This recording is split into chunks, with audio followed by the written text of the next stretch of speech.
Hey, what's up guys? So in this video we're going to go over all of the new and recently updated radar detectors. Now the last time we did a video like this was actually 6 months ago, back in October, and since then we've had a number of different updates.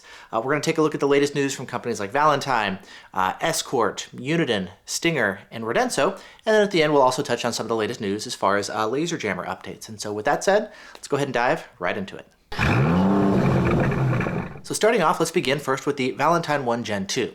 Now that's received a firmware update for version 4.1032. And the first change to talk about is the improved K-band response time. And so now the detector is very responsive on both Ka-band and on K-band, a lot like the Unidens in fact. And at this point it's actually just the Escort detectors which are slow on both K and Ka. Second, we've got some improved blind spot filtering. That said, the reports online I'm seeing are pretty mixed. Some people are reporting fewer false alerts, some people are actually saying it's the same, and others are even saying it's falsing more. In my experience, it is chattier than the Unidens, but that's also because of the fact that it doesn't have some of the K-block features to knock out some of the false alerts that you'll see from cars like Mazdas and Hondas, for example. Fortunately though, a lot of the apps that you can run help to add some additional blind spot filtering capabilities to improve things further. Next, Valentine has improved the arrow transitions, and so now they're even better at letting you know right when you pass a radar source. Next, we've got 3 different options available to adjust the Ka-band sensitivity. So if you want to dial back the sensitivity, you have the option to do so.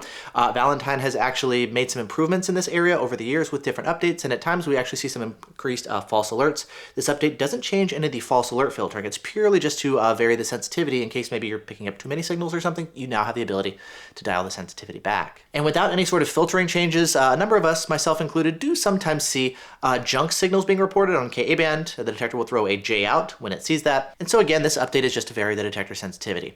And then finally, there's a minor update for some of the Bluetooth functionality. So if you want to run the detector in dark mode and just have like the blue Bluetooth icon displayed on the face of the detector to let you know that it's still connected and turned on, you have that capability separate from the rest of the display. Next, let's switch over and take a look at Escort. So the biggest change to talk about here is some improvements for the Escort Drive Smarter app. And the big change here is the fact that it now supports both Apple CarPlay and Android Auto. And with this update, it's going to allow you to display the different radar detector information right on the heads-up display in your vehicle. And this is currently the first and only radar detector app that's capable of doing it. Now, if you read over the requirements from Apple and Google as far as what it takes to be approved for CarPlay or Android Auto, one of the features that you can be considered for is if you have turn-by-turn navigation. And it looks like that's what they've added here to the app in order to be approved here for CarPlay and Android Auto. It's not particularly good. It has been improving compared to when it was initially released, but I still wind up finding myself preferring Google Maps or Waze or something for the navigation itself. The main reason that I use the app is to make it easier to change settings in the detector, of course, or while I'm driving, just to display the speed limit on the face of the detector. Now, there have been some issues over the past couple months with some of the cloud-based features, which I'll get to in just a moment, but coming back first to Drive Smarter, I actually don't like running it in practice just because it's kind of an annoying app to use. You see, it has the ability to actually display or play audio through the car speakers, radar alerts, red light camera, heads up, that kind of stuff. However, you can't turn that feature off and have it stay off. And so for that reason, every single time I get in the car, I have to navigate into the app on my car. I can't do it on the phone. I have to do it in the car. And I go and disable the audio in the app. If I forget to do that, then every time my detector picks up a radar signal or I'm getting close to a red light camera or something, it'll always reduce the volume of my music, and that's not something that I want. I just have my detector playing. I'm not using any of the in-car audio stuff, and so it's kind of annoying to like have to go into the app every single time and turn that off. I wish they would add the ability to like by default allow us to just have the feature off and stay off, but currently there's no capability to do that. So for that reason, I actually don't like running the app that much. It is kind of annoying. Now that said, the cloud stuff that I mentioned, for the past couple months, those features have been mostly broken. For example, cloud alerts currently just aren't working at all over Bluetooth or Wi-Fi. Now, for a while, the speed limit display has been working over Bluetooth, so you can see that on the face of the detector, but it doesn't work over Wi-Fi. Now, Escort's been working on this for a while, and it looks like they fixed the speed limit display if you're running a detector connected over Wi-Fi. However, none of the cloud capabilities are currently functional. Again, it's been several months with them being down, and it's kind of a bummer considering the fact that like all this cloud stuff is one of the main selling points of the different Escort radar detectors. Now, that said, I just hopped on the forums and it looks like people have started reporting that the cloud alerts have finally started working again. Some of the reports are saying that it's working using the Drive Smarter app on their phones, and other reports are showing it working over Wi-Fi. And so for all the latest information, you can head on over to the forums as well, plus you can go ahead and share your experiences and feedback too. Then moving on to the radar detectors, we've got an update for the windshield mount Redline 360C. It's firmware version 1.12 or 1.4, depending on what hardware version you've got. And the only change Escort mentions is some DSP improvements. though in practice we haven't noticed any big changes to performance or anything. And then when it comes to the international version of the Redline 360C, that's been updated as well to either 1.7 or 1.4, depending on your hardware version again. And Escort mentions the same minor DSP improvements, plus a couple other changes as well. And the primary change here is that they've added support to detect the Daha photo radar systems. Those use frequency modulated K-band radar. And so now people driving in the countries where these photo radar systems are in use have the ability to detect it here with the Redline 360C International. There's also been a change that doesn't apply to North American users. Again, it's just for the international variant of the Detector, to where the Detector can actually allow an app to control its volume. It's a feature that we've got from like the V1 Gen 2, for example, and it's now also available here in the, again, international only version of the Redline 360C. And then finally, Escort mentions a laser gun ID feature if you pair the radar detector with one of their laser jammers. We have tried testing it with the North American version of the Detector, and unfortunately that one doesn't yet ID different laser guns that you're shot with. And then moving on to the custom installed version of the Redline CIC International, that one looks like it's got pretty much all the same changes as the windshield mount version. And then finally, Escort also has a brand new radar detector coming at the end of the month that's going to be officially announced on April 30th. I've been beta testing it for the past little while, and once the detector is officially announced, I'll be able to share some more information. And in the meantime, Escort actually has a giveaway going on their website that you can enter to win one of these new detectors, as well as some other prizes. I'll link to that down in the description, along with the links to everything else, all the different detectors and updates that we talk about. All that information, of course, will be linked down below. Next, let's take a look at the updates for the Uniden brand radar detectors. Now, over on the website, they list a bunch of different updates, and most of them are actually just GPS database updates for your red light cameras and speed cameras. But there's also a couple different firmware updates available too.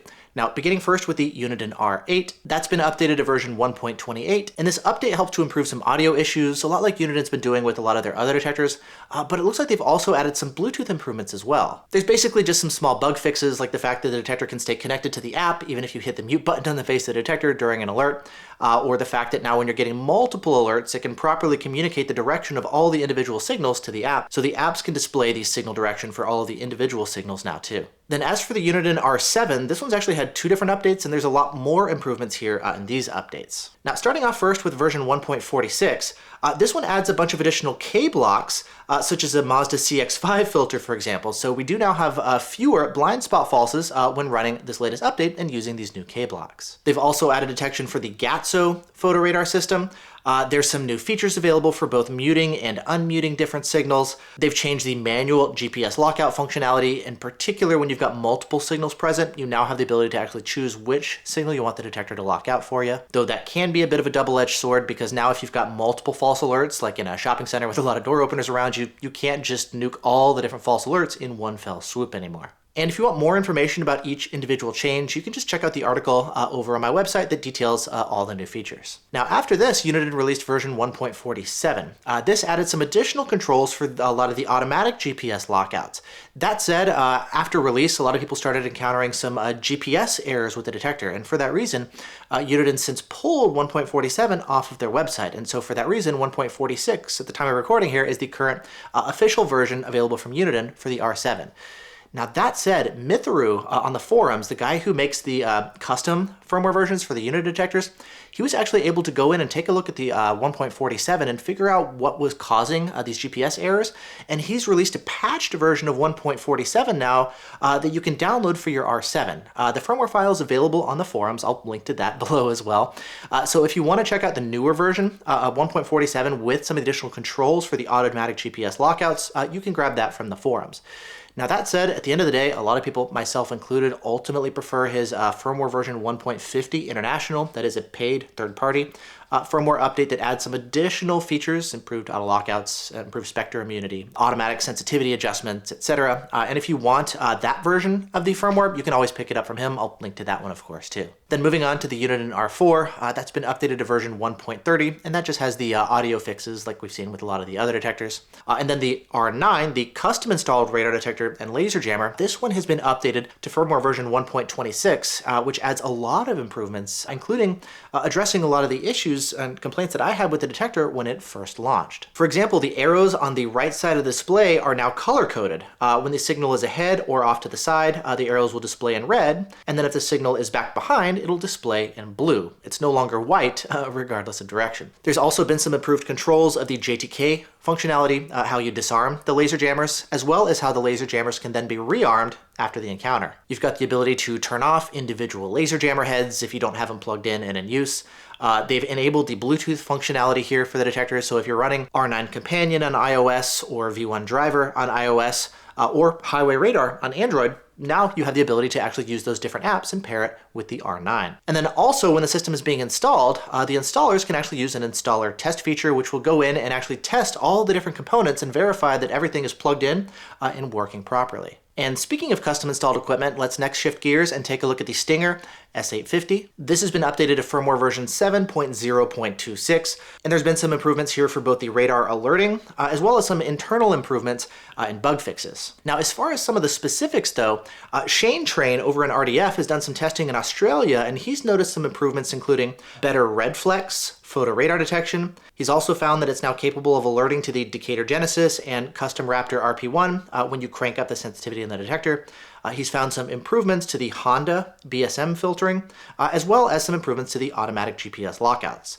Then you've got the Camera Eye, who's also noticed some photo radar improvements in the Netherlands, including improved detection range against both the MRCT and the Gatso RT3. Next, moving on to Radenso, we'll take a look first at the DS1. This has been updated to version 1.16, and this just adds some low-speed muting capabilities specifically for Ka-band. And then finally, Thea, just because, of course, if I don't mention it, then everybody's going to be asking in the comments. Yes, of course, the early stuff looked very promising as far as what they were capable of, but they still haven't launched anything yet, and so unfortunately, there's still nothing to talk about. And then shifting gears now over to laser jammers, we'll start first with the AntiLaser Priority.